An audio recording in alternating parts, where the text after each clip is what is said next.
Mr. Dan. Sorry I forgot to show the kegging of my beer, but that's what a keg looks like, a brand new one.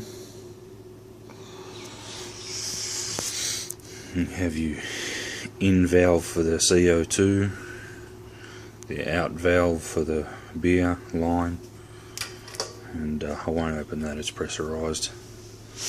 But that's the CO2 bottle,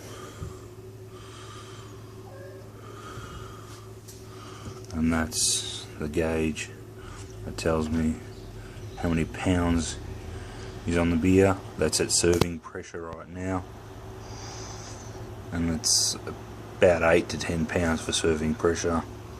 That tells me how many beers, how much gas is left. This is my kegerator, my keg fridge tap. It's a dual tap. I've only got one on at the moment.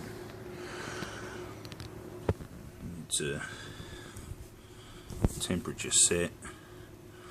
It's on Celsius, but it does do Fahrenheit as well. Yeah, 35 degrees. I like it cold. And that's my second-hand keg. It has a fan in there that blows through a tube. The fan in there that blows through the tube goes up into the roof, into the stack there, and chills the stack. As you can see, the condensation on it. And you always have about 3 or 4 meters of beer line curled around. It stops the foaming up too much when you pour it. Anyway, I'll pour you a beer and you see what it's like. Anyway, there's my setup, Mr. Dan. I'll pour you a beer now.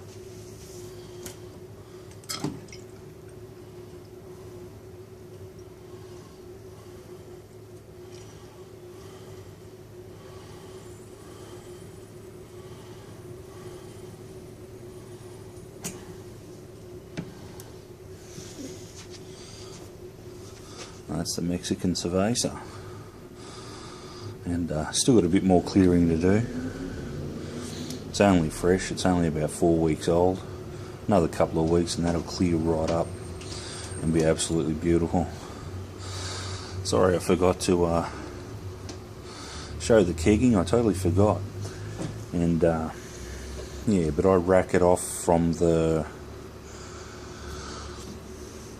fermentation container into a glass carboy, which is just a glass 6-gallon jug. Leave it in there for 3 to 4 weeks, and then I keg it from that to a keg. Anyway, and that's how my rig looks. Have a nice day.